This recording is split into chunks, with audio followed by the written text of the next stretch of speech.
For some of the Indigenous, their reading isn't so great.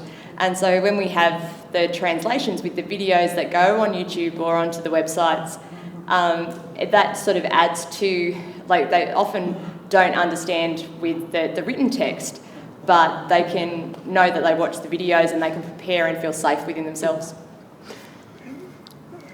And we really when we now have the interpreters on the news, this many years ago, it's nothing. Even a few years ago, they have captions, but English is often second, third, or fourth language for some deaf people. So now having an actual interpreter there, right on the cusp of what's happening, and they can access it through our first language, Auslan, that's fantastic. Great.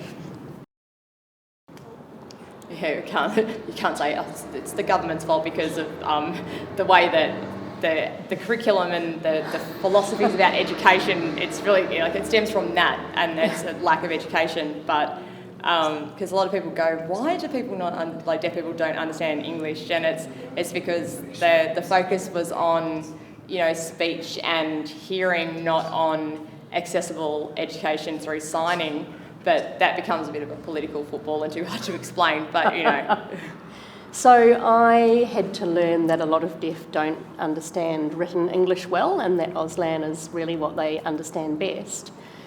How simple does the language need to be in our messages about storm surge or other emergencies that are coming?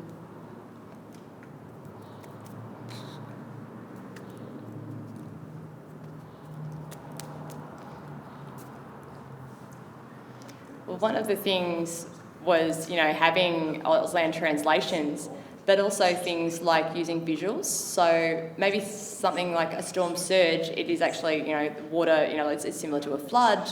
Visuals are very good. So,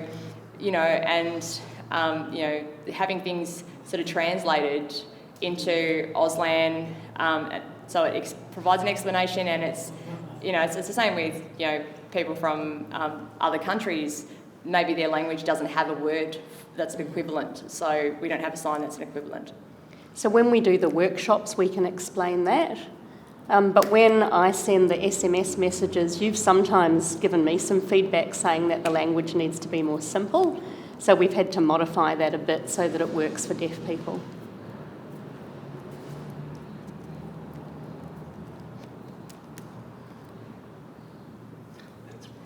That's why it is important that the deaf do come to the workshops. So before a disaster, they can see the terminology, they know what it means, they can have an explanation. And so when they actually see the text message advising about it, and things like Auslan resources into the future, things that provide prior to the disaster an explanation, so that when deaf people see the text that says, oh, here's a storm surge, they know what it means. So having things that, YouTube or a DVD with those videos, because Auslan itself doesn't have a written form, so we need the visuals that will then correlate with the English. So I think what's also been helpful is people who are deaf have felt confident to send me text messages sometimes when they've been in trouble or they've needed help. And we've been able to communicate with each other really effectively that way.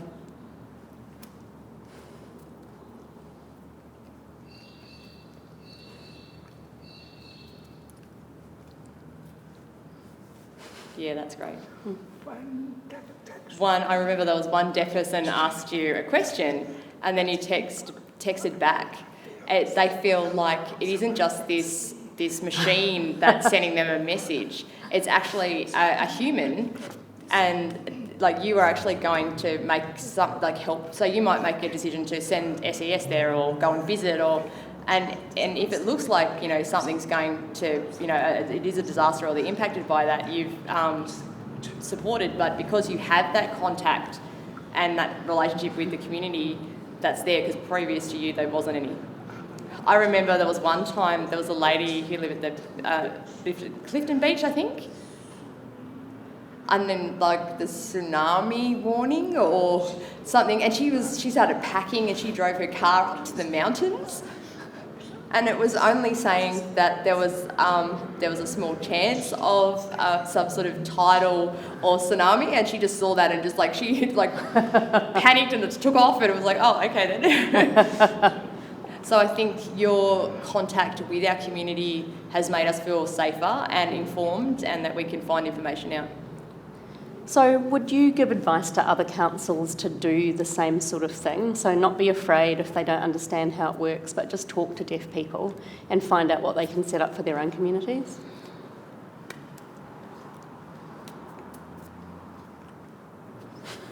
Oh yes, most definitely. I think it's very important for the deaf and hard of hearing that are living in any community that they have an opportunity to have a voice, to have some feedback. Because often, they sort of like, oh, it doesn't matter, oh, it's not going to hit me, or it's not going to, affect me, or they don't really know what to do. Because like often the deaf communities all over Australia, they need to have that type of support.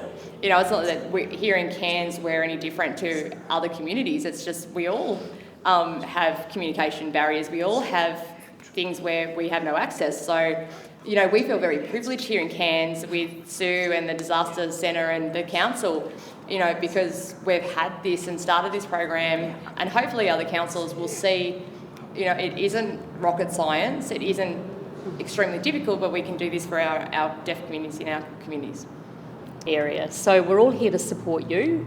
We'd like you to be as safe and connected as everybody else, and to make sure that you know what to do in preparation for some of these disasters in the future.